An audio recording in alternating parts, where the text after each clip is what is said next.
नमस्कार, मैं हूँ ज्योति। आप देख रहे हैं बांसवाड़ा डूंगरपुर बुलेटिन। प्रदेश और संभाग की ताजा तरीन खबरों के लिए हमारा चैनल सब्सक्राइब करें और बेल आइकन जरूर दबाएं।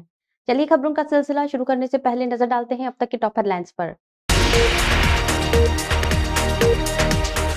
नकली निशा मेहंदी बेचने वाला दुकानदार गिरफ्तार, कॉपीराइट एक्ट में मामला दर्ज।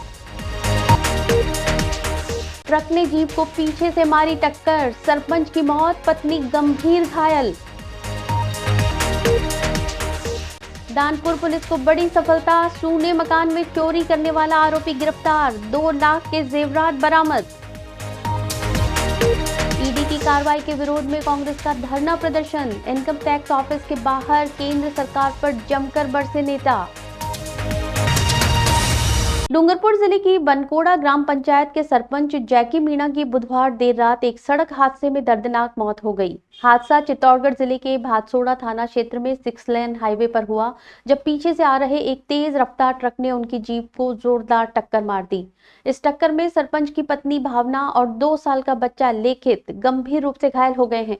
हादसे के बाद पूरे बनकोड़ा गाँव में मातम छा गया है।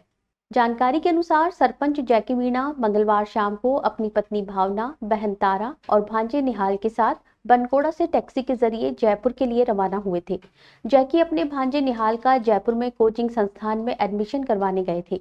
बुधवार रात को एडमिशन प्रक्रिया पूरी कर वापस लौटते समय उनकी जीप को चित्तौड़गढ़ के भादसोड़ा थाना क्षेत्र में पीछे से आ रहे ट्रक ने टक्कर मार दी।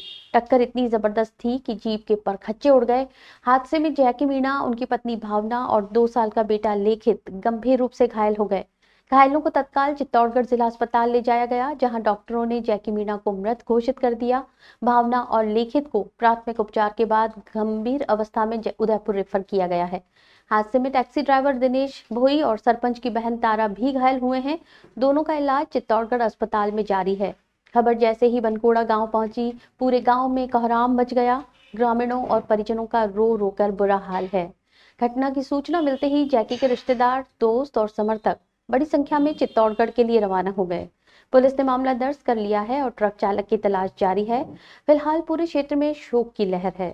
जैकी मीणा एक लोकप्रिय जनप्रतिनिधि माने जाते थे और उनकी असमय मौत ने पंचायत को एक बड़ा झटका दिया है। डूंगरपुर जिले के धम्बोला थाना क्षेत्र के तहत सीमलवाड़ा कस्बे में पुलिस ने नकली निशा हिना बेस्ड हेयर कलर बेचने के मामले में बड़ी कार्रवाई करते हुए एक आरोपी को डिटेन किया है। आरोपी की दुकान से भारी मात्रा में नकली मेहंदी जब्त की गई है। जानकारी के अनुसार Yutika natural private limited Nashik के अधिकृत प्रतिनिधि सोमन सिंह सेंगर ने पुलिस को रिपोर्ट दी कि उनकी कंपनी का प्रसिद्ध उत्पाद निशा हिना बेस्ड हेयर कलर बिना अनुमति के सीमलवाड़ा निवासी जाकिर मेघरेजा द्वारा नकली रूप में बनाकर बेचा जा रहा है। शिकायत में बताया गया कि आरोपी द्वारा उत्पाद की पैकिंग, डिजाइन और नाम हूबहू कॉपी कर ग्राहकों को भ्रमित किया जा रहा था। इस नकली मेहंदी में घटिया केमिकल और हानिकारक तत्वों के प्रयोग का भी आरोप लगाया गया, जो उपभोक्ताओं के स्वास्थ्य के लिए गंभीर खतरा बन सकता है। पुलिस अधीक्षक मोनिका सेन, एएसपी अशोक मीणा और सीओ राजकुमार राजौरा के निर्देशन में थानाधिकारी रिजवान खान के नेतृत्व में एमआर ट्रेडर्स नामक दुकान पर छापा मारा गया। छापे के दौरान दुकान में रखे निशा ब्रांड की मेहंदी के पैकेट असली उत्पाद से मेल नहीं खाते पाए गए। पुलिस ने नकली मेहंदी जब्त करते हुए आरोपी जाकिर मेघरेजा के खिलाफ कॉपीराइट एक्ट और आईपीसी की धाराओं में प्रकरण दर्ज कर लिया है। आगे की जांच जारी है। डूंगरपुर शहर की सिंधी कॉलोनी में एक सनसनीखेज वारदात सामने आई, जहां 80 वर्षीय वृद्धा के घर में घुसकर सोने की चैन लूट ली गई।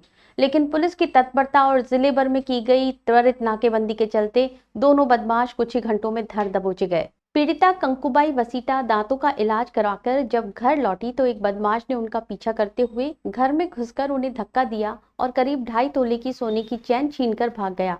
वृद्धा के शोर मचाने पर उनका पुत्र सुनील वसीटा तुरंत बाहर आया और बदमाश को भागते देखा।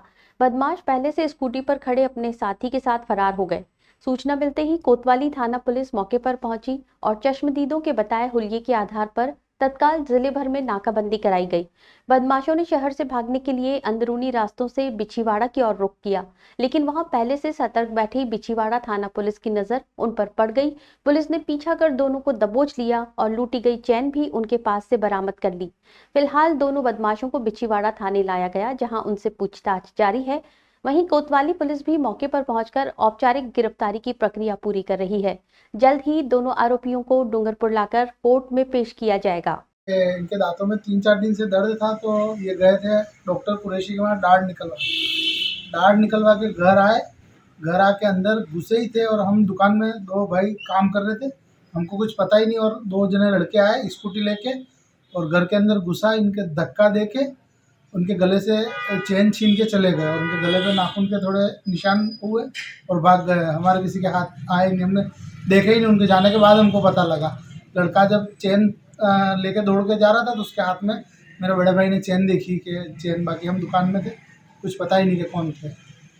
पुलिस को बताया गया? पुलिस को बताया गया, वहाँ से पुलिस पूरी टीम आई, तहकीकात करी और हमारी एफआईआर नोट करी है। डूंगरपुर में जिला कांग्रेस कमेटी की ओर से गुरुवार को इनकम टैक्स ऑफिस के बाहर जोरदार धरना प्रदर्शन किया गया। इस दौरान कांग्रेस नेताओं और कार्यकर्ताओं ने केंद्र सरकार और ईडी की कार्रवाई के खिलाफ जमकर नारेबाजी की। प्रदर्शनकारियों ने प्रधानमंत्री नरेंद्र मोदी और गृह मंत्री अमित शाह पर राजनीतिक बदले की भावना से काम करने का आरोप लगाया। धरने का नेतृत्व कर रहे जिला कांग्रेस अध्यक्ष वल्लभ राम पाटीदार ने कहा कि कांग्रेस के पूर्व राष्ट्रीय अध्यक्ष सोनिया गांधी और राहुल गांधी को झूठे मुकदमों में फंसाया जा रहा है ताकि उन्हें ईडी के जरिए डराया धमकाया जा सके। उन्होंने कहा, केंद्र सरकार ईडी, सीबीआई और इनकम टैक्स जैसे संस्थानों का दुरुपयोग करके विपक्ष की आवाज को दबा रही है। ये लोकतंत्र के लिए बेहद खतरनाक संकेत है। प्रदर्शन के दौरान कांग्रेस कार्यकर्ताओं ने मोदी सरकार पर निशाना साधते हुए कहा कि जब से बीजेपी सत्ता में आई है तब से सिर्फ विपक्षी दलों पर ही जांच एजेंसियां सक्रिय हैं, जबकि बीजेपी नेताओं के खिलाफ कोई कार्रवाई नहीं होती। ये एक तरफा और पक्षपातपूर्ण रवैया है जो देश की लोकतांत्रिक परंपराओं के खिलाफ है। कांग्रेस नेताओं ने चेतावनी दी कि अगर ईडी और अन्य जांच एजेंसियों का राजनीतिक इस्तेमाल बंद नहीं किया गया तो आने वाले दिनों में कांग्रेस कार्यकर्ता ब्लॉक स्तर से लेकर राजधानी तक उग्र आंदोलन छेड़ेंगे। इस विरोध प्रदर्शन में पूर्व विधायक, पार्षद, महिला कांग्रेस, युवक कांग्रेस और एनएसयूआई के प्रतिनिधि भी बड़ी संख्या में मौजूद रहे। सभी ने एक सुर में केंद्र सरकार की कार्रवाई को लोकतंत्र का गला घोंटने वाली बताया और इसके खिलाफ संघर्ष तेज करने की बात कही। कांग्रेस ने स्पष्ट संकेत दे दिया कि यदि दबाव की राजनीति नहीं रुकी तो सड़क से संसद तक संघर्ष किया जाएगा। राहुल गांधी जिंदाबाद, सोनिया गांधी जिंदाबाद, नरेंद्र मोदी हाय हाय, अमित शाह हाय हाय। सेंट्रल गवर्नमेंट द्वारा राहुल जी और सोनिया जी के विरुद्ध रोनाल्ड केस को लेकर के जो मनी लॉन्ड्रिंग केस में इनको झूठी एफआईआर दर्ज कराई गई है, परेशान किया जा रहा है। जो भी कांग्रेसी हैं उन सभी को ईडी, जीएसटी और अन्य विभागों द्वारा परेशान किया जा रहा है और जैसे तैसे इनको दबाने की कोशिश की जा रही है। आज तक केवल 150-200 लोग जो इनके खिलाफ ईडी का छापा पड़ा, इसमें केवल मात्र 2 बीजेपी के हैं और जो भी ईडी का छापा पड़ता है उनको प्रेस दबा करके और उनको बीजेपी में मिला दिया जाता है, इसको सरेंडर कर दिया जाता है और जैसे कहते हैं कि बीजेपी वॉशिंग मशीन है, उसमें धुल जाते हैं और वो बेदाग हो जाते हैं। तो आज हम धरने पे बैठे हैं। केंद्र सरकार ये जो कुछ भी कर रही है बिल्कुल गलत नीतियों के आधार पर, दबाने की नीतियों पे कर रही है। आज हम जो है वो डूंगरपुर में इनकम टैक्स कार्यालय के बाद धरना कर रहे हैं, धरना प्रदर्शन, और इस संबंध में हम मोदी को चेताना चाहते हैं कि आइंदा इसको अपने हाथ से आदत से बाहर आ जाए, वरना जो है वो कांग्रेसी चुप नहीं बैठेंगे। और पूरे प्रदेश में और पूरे देश में आज जो है वो धरना प्रदर्शन हो रहा है और आगामी दिनों में भी ये धरने प्रदर्शन लागू रहेंगे और मोदी और शाह के खिलाफ हम घोर विरोध करेंगे और घोर आंदोलन चलाएंगे। ये आज जिला स्तर पर है, कल इसको ब्लॉक स्तर पर हम चलाएंगे। बांसवाड़ा जिले की दानपुर थाना पुलिस ने एक बड़ी कार्रवाई को अंजाम देते हुए एक सूने मकान में चोरी करने वाले आरोपी को गिरफ्तार किया है। पुलिस ने आरोपी के कब्जे से करीब 2 लाख रुपए कीमत के सोने चांदी के आभूषण भी बरामद किए हैं। ये सफलता जिला पुलिस अधीक्षक हर्षवर्धन अग्रवाला के निर्देशन और एडिशनल एसपी और सिंघम डीएसपी गोपीचंद मीणा के नेतृत्व में की गई सटीक रणनीति का परिणाम है। सूत्रों के अनुसार दानपुर थाना क्षेत्र के एक सूने मकान में चोरी की वारदात के बाद पुलिस ने गंभीरता से जांच शुरू की थी। थाना अधिकारी की अगुवाई में गठित टीम ने इलाके में संदिग्ध गतिविधियों पर नजर रखते हुए लगातार प्रयास किए। जांच के दौरान मिले सुरागों के आधार पर आरोपी मुकेश को पकड़ा गया। पूछताछ के दौरान आरोपी ने चोरी की वारदात को कबूल कर लिया। पुलिस ने उसके पास से करीब 2 लाख के चुराए गए सोने चांदी के जेवरात भी बरामद कर लिए हैं। आरोपी ने चोरी के लिए घर की निगरानी कर सुनसान समय का फायदा उठाया था। उसने मकान में घुसकर अलमारी से आभूषण चुरा लिए और फरार हो गया था। डीएसपी गोपीचंद मीणा ने बताया कि आरोपी को पकड़ने में दानपुर पुलिस की सघन छानबीन और इलाके में सटीक निगरानी ने अहम भूमिका निभाई।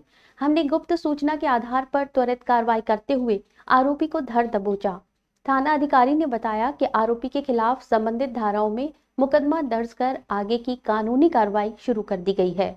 डूंगरपुर जिले के दोवड़ा थाना क्षेत्र के पुनाली गांव में उस वक्त सनसनी फैल गई जब एक 28 वर्षीय युवक सुरेश आहारी का शव गांव के बाहर पेड़ से लटका हुआ मिला। राहगीरों ने जब शव को देखा तो तुरंत इसकी सूचना परिवारजनों को दी। सूचना पर पहुंचे परिजन गहरे सदमे में नजर आए और इस घटना को आत्महत्या मानने से इनकार करते हुए हत्या की आशंका जताई है। मृतक के चाचा लक्ष्मण आहारी ने दोवड़ा थाने में रिपोर्ट देते हुए बताया कि सुरेश मजदूरी कर परिवार का पेट पालता था और वो किसी तनाव में नहीं था। परिजनों ने आरोप लगाया कि किसी ने उसे मारकर शव को पेड़ से लटका दिया है ताकि इसे आत्महत्या का रूप दिया जा सके। सूचना के बाद मौके पर पहुंची पुलिस ने शव को कब्जे में लेकर पोस्टमार्टम के लिए जिला अस्पताल भिजवाया, जहां डॉक्टर्स ने उसे मृत घोषित किया। पोस्टमार्टम के बाद शव परिजनों को सुपुर्द कर दिया गया। पुलिस ने परिजनों की रिपोर्ट के आधार पर हत्या की आशंका को ध्यान में रखते हुए मामले की जांच शुरू कर दी है। पुलिस का कहना है कि मृतक के शरीर पर किसी प्रकार की चोट के निशान या संघर्ष के संकेत मिले हैं या नहीं, इसका खुलासा पोस्टमार्टम रिपोर्ट आने के बाद ही हो पाएगा। फिलहाल फॉरेंसिक टीम को भी मौके पर बुलाया गया है और सुराग जुटाए जा रहे हैं। स्थानीय ग्रामीणों ने भी घटना पर संदेह जताया है और पुलिस से निष्पक्ष जांच की मांग की है। पुलिस ने मामले को गंभीरता से लेते हुए जांच तेज कर दी है और जल्द ही सच्चाई सामने लाने का भरोसा दिलाया है। वहीं परिजनों ने आरोपियों को पकड़कर कड़ी सजा दिलाने की मांग की है। घटना है वो एक मृतक के बाबा ने एक रिपोर्ट दी है कि उसका भतीजा था सुरेश, जो मजदूरी करने बाहर जाता था। आज सुबह गांव के बाहर एक महुआ का पेड़ है, वहाँ उसकी लाश लटकी हुई मिली, जिस पर गांव के लोग और उसका बाबा भी वहाँ गया था। तो उसने अपने भतीजे की लाश पहचान ली। उसके बाबा कह रहे हैं कि मैं रिकॉर्डिंग के आधार पर मैं कह सकता हूँ मेरे भतीजे की लाश किसी ने लटका दी है वहाँ पे। चलते चलते फिर नजर डालते हैं अब तक की टॉप हेडलाइंस पर। नकली निशा मेहंदी बेचने वाला दुकानदार गिरफ्तार, कॉपीराइट एक्ट में मामला दर्ज। ट्रक ने जीप को पीछे से मारी टक्कर, सरपंच की मौत, पत्नी गंभीर घायल। दानपुर पुलिस को बड़ी सफलता, सूने मकान में चोरी करने वाला आरोपी गिरफ्तार, 2 लाख के जेवरात बरामद। ईडी की कार्रवाई के विरोध में कांग्रेस का धरना प्रदर्शन, इनकम टैक्स ऑफिस के बाहर केंद्र सरकार पर जमकर बरसे नेता। अपने स्मार्टफोन पर प्रदेश भर की खबरों से अपडेट रहने के लिए हमारा चैनल सब्सक्राइब करें और बेल आइकन जरूर दबाएं। फिलहाल इस बुलेटिन में इतना ही। आप देखते रहिए बांसवाड़ा डूंगरपुर न्यूज चैनल। नमस्कार।